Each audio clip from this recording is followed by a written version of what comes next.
So আজকে আমরা শিখবো কিভাবে টেক্সটের ভিতরে যে কোনো একটা ছবি এড করা যায়। অনেক সময় দেখবেন বিভিন্ন ধরনের ব্যানারে অথবা ফেসবুক প্রোফাইলের ব্যানারে অথবা কোনো পেজের ব্যানারে এইসব টেক্সট গুলো দেখতে পান। অনেক ক্ষেত্রে কিন্তু আমাদের প্রয়োজন হতে পারে, যেমন আপনার বিজনেসের ব্র্যান্ডিং এর ক্ষেত্রে বা অন্য কোনো ক্ষেত্রে এগুলো কিন্তু খুবই ইউজফুল। অনেকে চিন্তা করে এটা অনেক বানানো কঠিন, বাট বিলিভ মি এটা খুবই ইজি, খুবই সিম্পল।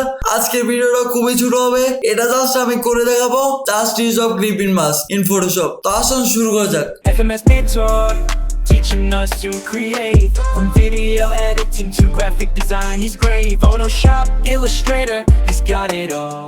সো চলে আসলাম আমি ফটোশপে। এখানে লেটস সাপোজ আমি প্রথমে একটা টেক্সট টাইপ করবো। এখানে নিলাম টেক্সট, এখানে প্রথমে আমি টাইপ করবো। সাপোজ আমি আমার নামটা টাইপ করে ফেলি, রাইট? এখানে আমি টাইপ করলাম লেটস, আমি এখানে সেন্টারে রাখলাম। এখানে আপনারা দেখতে পাচ্ছেন এখানে FAHAD মানে হচ্ছে টোটাল 5টা লেটার আছে। আমি চাইবো যে প্রত্যেকটা লেটারের মধ্যে আমার ছবি চলে আসুক, মানে হচ্ছে এখানে একটা ছবি, এখানে একটা ছবি, এখানে একটা ছবি, এখানে একটা ছবি এবং এখানে একটা ছবি। সো এটাই ইউজ করার জন্য কিন্তু আমাদের ক্লিপিং মাস্কটা ইউজ করতে হবে। সো লেটস সাপোজ আমি একটা ফটো ইনসার্ট করি। সো প্রথমে আমি এই ছবিটা ইনসার্ট করবো, এটাকে ড্র্যাগ করে এখানে ড্রপ করবো। সো এখানে কিন্তু ক্যামেরাও তো খুলবে, বাট ক্যামেরাও সম্পর্কে আপনাকে কিছু বলতেছি না। আপনার ফটোশপ হয়তো বা এমনি খুলে যেতে পারে, কোনো সমস্যা নেই। সো এটাকে আপনার অ্যাকর্ডিং অনুযায়ী বড় করবেন, আপনার যেটুকু বড় দরকার। এখানে আমি নিয়ে আসবো প্রথম যে লেটারটা ছবিটার মধ্যে এই সেন্টার। তারপর কি করবো, এটা হতে ক্লিপিং মাস্ক করা লাগবে। সো প্রথমে আমাদের ছবির যে লেটার হচ্ছে এই লেটার করতে হবে রাস্টারাইজ। রাস্টারাইজ করার জন্য কি করতে হবে, রাইট ক্লিক করতে হবে। রাইট ক্লিক করার পর এখানে যে একটা অপশন রয়েছে সেটা হচ্ছে রাস্টার লেয়ার, এখানে ক্লিক করতে হবে। ক্লিক করার পর কিন্তু এটা রাস্টারাইজ হয়ে যাবে। তারপর কি করতে হবে, আমাদের অর চেপে ধরে এই দুইটা লেয়ারের মাঝখানে ক্লিক করতে হবে। ক্লিক করলে দেখবেন যে আমাদের যে ছবিটা রয়েছে ছবি কিন্তু টেক্সটের ভিতরে চলে গেছে। এমনকি আপনার চাইলে এটা যে কোনো জায়গায় কিন্তু ইউজ করতে পারেন। সাপোজ আমি এখানে মুভটা নিলাম, নেওয়ার এখানে যে ফটোর যে লেয়ারটা রয়েছে এই লেয়ারটা আমি সিলেক্ট করলাম।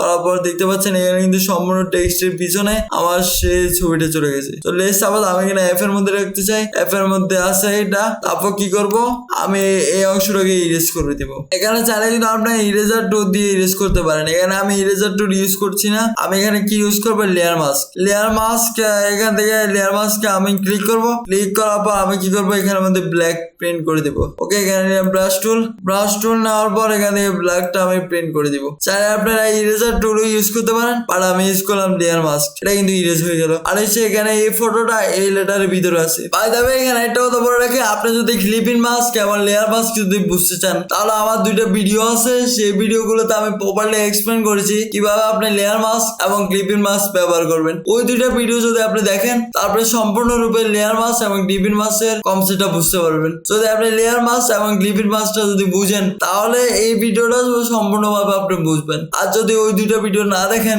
তাহলে কিন্তু এই ভিডিওটা আপনাদের কাছে একটু অন্যরকম মনে হবে আর একটু কঠিন লাগতে পারে। এ কারণে আমি আপনাদেরকে রিকোয়েস্ট করবো ওই দুইটা ভিডিও দেখেন। আমি লিঙ্ক ডিসক্রিপশনে দিয়ে দিব, ডিসক্রিপশন থেকে দেখতে পারেন, অথবা আমার চ্যানেলে গিয়ে সার্চ করলে হবে, আপনি অবশ্যই ভিডিওটা পেয়ে যাবেন। এখন হচ্ছে আমাদের দ্বিতীয় লেটারে কিন্তু আমাদের ফটোটা বসাতে হবে, রাইট? আমি এখানে আরেকটা ফটো ইনপুট করবো। লেটস সাপোজ আমি এই ফটোটা ইনপুট করবো। এটা আমি র্যাক করে আমাদের ফটোশপে এনে রাখলাম। এখানে কিন্তু আবারও সেটা আমাদের অ্যাডোবি ক্যামেরাতে খুলবে। কেন এটা অ্যাডোবি ক্যামেরাতে খুলছে, কারণ হচ্ছে আমি এখানে একটা সেটিং করে রেখেছি, এখানে যেন সব ছবি যেন আমাদের অ্যাডোবি ক্যামেরাতে ওপেন হয়। এই কারণে কিন্তু এটা অ্যাডোবি ক্যামেরাতে ওপেন হচ্ছে। এখানে আমি কি করলাম, আবারও এই লেয়ারটার উপরে রাস্টারাইজ, রাইট ক্লিক করলাম, রাস্টার লেয়ার এখানে যে অপশন রয়েছে সেটা ক্লিক করবো। ক্লিক করার পর এটাও কি করবো, আবার এটা অল চেপে ধরে এখানে ক্লিক করবো। মেক শিওর দেখবেন আপনার কার্সারটা এরকম হচ্ছে কিনা। যদি না হয় তাহলে কিন্তু ক্লিপিং মাস্ক হবে না, যদি এরকম হয় তাহলে কিন্তু ক্লিপিং মাস্ক হবে। এখানে আমি ক্লিক করলাম, ক্লিপিং মাস্ক কিন্তু হয়ে গেল। আবার কি করবো, এখানে মুভ করে আমাদের প্রয়োজন অনুযায়ী রাখবো। তাহলে দেখতে পাচ্ছেন বাড়তি অংশ কিন্তু এখানেও আছে, এখানেও আছে। কি করবো, এটাকে আবার আমরা ইরেজার টুল নিবো। এই লেয়ারটা কিন্তু করেছি আমি লেয়ার মাস্ক দিয়ে। লেটস সাপোজ আপনাদেরকে ইরেজার করে দেখাই, ইরেজার দিয়ে জাস্ট আপনি ইরেজ করে দিবেন এই অংশ। লেয়ার মাস্ক দিয়েও করতে পারেন, বাট আমি এখন ইউজ করবো ইরেজার। ঠিক একই রকম ভাবে আমি এই 3টা লেয়ারও করবো। আর এখান থেকে আমার ভিডিওটা একটু ফাস্ট করে নিচ্ছি, বিকজ অফ আপনাদেরকে আমি বোর করতে চাই না।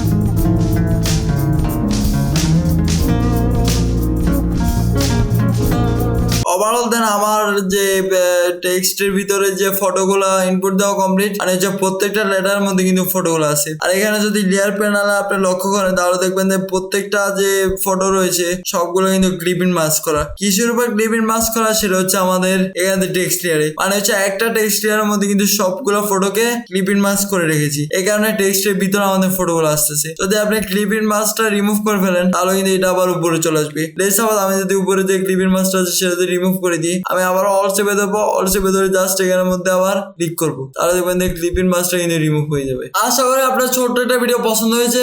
অনেকের কাছে এটা খুবই সিম্পল লাগতে পারে, বাট বিলিভ মি এটা কিন্তু অনেক লোক অনেক কঠিন মনে করে। এই কারণে এই ভিডিওটা বানানো। এই কাজটা করার জন্য কিন্তু অনেকগুলো প্রসেস আছে। আমি জাস্ট একটা প্রসেসকে এক্সপ্লেন করলাম এই ভিডিওতে। আশা করি এই ভিডিওটা আপনার পছন্দ হয়েছে। পছন্দ যদি হয়ে থাকে অবশ্যই লাইক করবেন এবং সাবস্ক্রাইবও করবেন। আজকের জন্য এই পর্যন্ত, দেখা হবে পরবর্তী কোনো ভিডিওতে। And keep learning, keep creative.